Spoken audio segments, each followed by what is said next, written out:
सर्व सेवक बांधवांना नागेश शर्मागतचं प्रेमपूर्वक नमस्कार. तर चला सेवक बांधवांनो, आज आपण चर्चा करूया. मानव, तुला तुझ्या कर्माचे भोग फेडावेच लागणार. मानव, तुला तुझ्या कर्माचे भोग फेडावेच लागणार.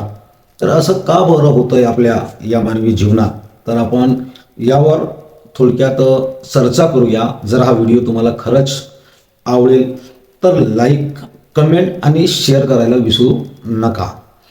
तर आज आपण या मार्गात आलो, दुःखी होतो आणि या दुःखामुळे आपण या मार्गात आलो. या मार्गात आल्यानंतर महान त्यागी बाबा जमदेवजी यांच्या शिकवणीनुसार आपलं कार्य करून आपण सुखी झालो. आपण सुखी झालो आणि काही दिवस आपण महान त्यागी बाबा जमदेवजीच्या नित्यनेमानं आपण कार्य करत असतो. आणि कधीकधी असे कितीतरी आपल्याला सेवक किंवा कितीतरी कुटुंब आपल्याला आढळून येतात की ज्यामध्ये त्यांनी कार्य तरी करतात, कार्य जरी करत असतात, पण असे कर्माचे भोग आपल्यावर उलटून येतात की आपले ते भोग मिटवून होत नाही. कर्मयोग आणि कर्मभोग, तर आपल्या कर्माचे भोग आपल्याला भोगावंच लागणार.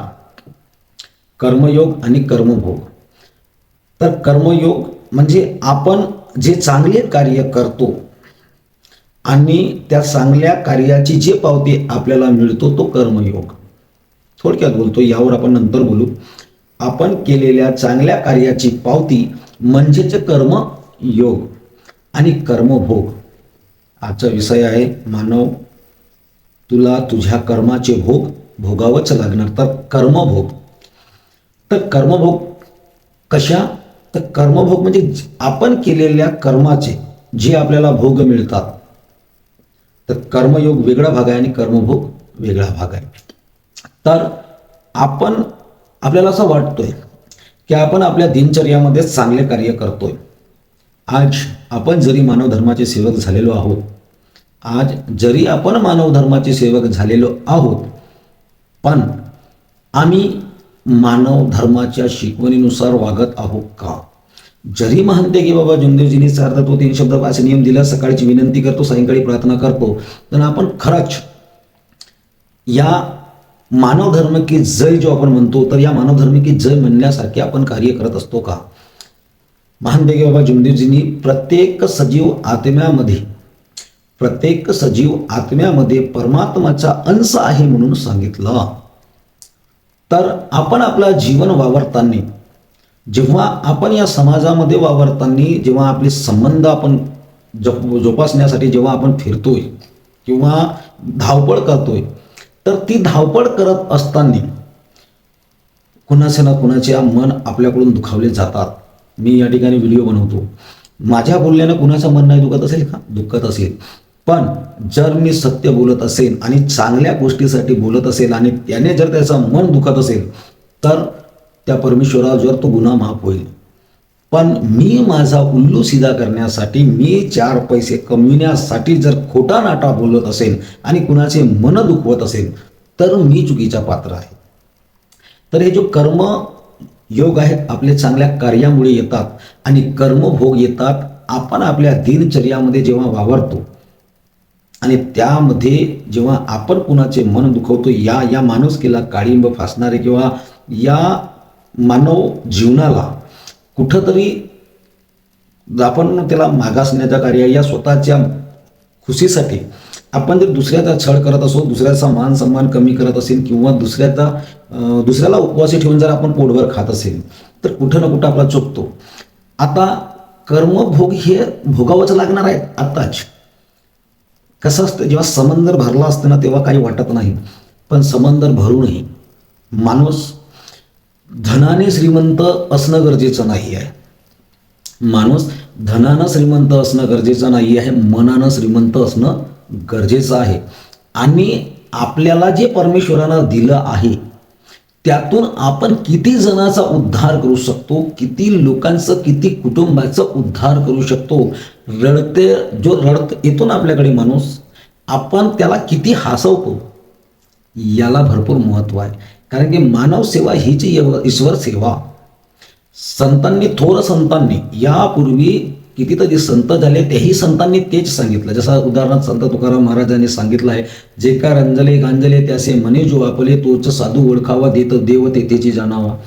राष्ट्रसंत तुकडोजी महाराजांनी सांगितलं आहे, जर का तू उंच पदावर गेला किंवा किती श्रीमंत झाला आणि जर का तू आपल्या गावाचा विचार केला नाही, तू आपल्या कुटुंबाचा विचार केला नाही, आपल्या जवळीक लोकांचा विचार केला नाही, तर तुझा त्या मोठ्या पदावर जाऊन किंवा कितीही श्रीमंत होऊन तुझा तो काहीही कामाचा नाही. म्हणून आपण या मानव धर्मात आलेलो आहोत आणि आपण म्हणणार की या मार्गामध्ये आपल्याला फक्त कर्मयोगच मिळणार, तर हा चुकीचा आहे. आपल्याला या मार्गात आल्यावर सुद्धा आपल्याला केलेल्या कर्माचे भोग भोगावंच लागणार. महान तेगे बाबा जुमदेवजींनी सर्व दुःखी, पीडित, मागासलेल्या, कमजोर या सर्व लोकांना सोबत घेऊन चालण्याकरिता आम्हाला सांगितलं आहे. दुःखी असेल, त्रासलेला असेल, मागासलेला असेल, या सर्वांना आपल्या सोबत घेऊन चालायला सांगितलं आहे. आणि जर आम्ही यामध्ये भेदभाव करत असेल आणि जर रंजल्या गांजल्यांना, दुःखी मानवाला जर घेऊन सोबत चालत नसेल, फक्त श्रीमंताचीच जर संगत करत असेल, तर विचार ठेवा, आपल्याला आपल्या कर्माचे भोग भोगावंच लागणार. श्रीमंती कितीही असेल, तुम्ही कितीही गरीब असाल, कितीही श्रीमंत असाल, कितीही मध्यम मिडल वर्ग असाल, पण आपल्या कर्माचे भोग भोगावंच लागणार ना. आपल्याला असं वाटतोय की मी खूप बुद्धिजीवी आहे, मी खूप धनवान आहे, माझ्याकडे खूप अपाट सर्व गोष्टींना मी चातुर आहे, हे आपली चतुराई चालणार नाही. त्या परमेश्वराच्या मारासमोर आपल्याला भिवावंच लागणार. आत्मा हा परमात्म्याचा अंश आहे आणि जेव्हा जेव्हा आपण या दुःखी गरीब मानवाला त्रास देऊ, तितकाच परमेश्वर आपल्याला व्याजासहित परत करणार. तो जरी आपल्याला समजत नसेल तरी चालेल, तो आपल्याला समजणारही नाही, पण त्याचा मारा दिसू येणार नाही. आपण जे कार्य करतो त्याचा ज्या प्रकारे आपण चांगले काम करतो आणि चांगला योग मिळवून घेतो, परमेश्वर देतो तोपर्यंत देतो, आणि जेव्हा दंडा मारतो ना, दांडूक पडते ना त्याची, आपल्याला दिसू पडत नाही. म्हणून आपल्याकडे किती धनसंपत्ती आहे, आपण किती गरीब आहोत, या आपल्याकडे किती बुद्धी आहे, आणि त्या बुद्धीचा आणि मी त्या धनाचा या रंजल्या गांजल्यांसाठी, या दुःखी गरीब मानवासाठी, या भुललेल्या भटकलेल्या मानवासाठी किती चांगला मी करत आहो, हा महत्त्वाचा आहे. आणि म्हणून आपण जे आपल्याला वाटतो ना की मी कुठंच चुकत नाही, तर आपण मानव आहोत आणि आपण मानव असल्याच्या कारणास्तव आपण कुठंतरी भुलतोय, मोहामुळे भुलतोय. आज आपल्याकडे देवाने जर सगळं काही दिलं आहे, तर किमान ही विचारधारा ठेवा की महान तेगे बाबा जुमदेवजीने जे सांगितलं आहे किंवा जे म्हटलं आहे, सर्व दुःखी कष्टी माणसाला सावरावं, तर आपल्याकडे आता वेळ आहे. या सर्व दुःखी कष्टी मानवाला आपल्याला सावरावं लागेल. आणि जेव्हा जर यांना दुःख दिलं, आपण यांचा जर छळ केला, आपल्या बुद्धीचा वापर करून, आपल्या पैशाचा वापर करून किंवा कोणत्याही गोष्टीचा जर आपण यांचा कोणत्याही प्रकारचा छळ केला, आणि यातून जेव्हा आत्मा दुखावते, एक वेळेची आत्मा दुखली तर चालेल सेवक बांधवांना, पण अंतरात्मा दुखली आणि अंतर आत्मा जर आपण कुणाची दुखावलो आणि त्या अंतर आत्म्यातून जो निघणारे शब्द आहेत ते जर आपल्या विरुद्धार्थ निघाले, तर आपल्याला त्या दुखलेल्या आंतरिक जो आत्मा आहे, आंतरिक जो मन आहे, त्या मनाने जे आपल्याला जर जे शब्द बोलले, तर आपल्याला त्या शब्दांचा भोग भोगावंच लागणार. आपण जे कर्म करतो तोच कर्म आपल्याला, त्याच कर्मामुळे कर्मयोगही येऊ शकतो आणि त्याच शब्दांमुळे, त्याच कर्मामुळे कर्मभोगही येऊ शकतो.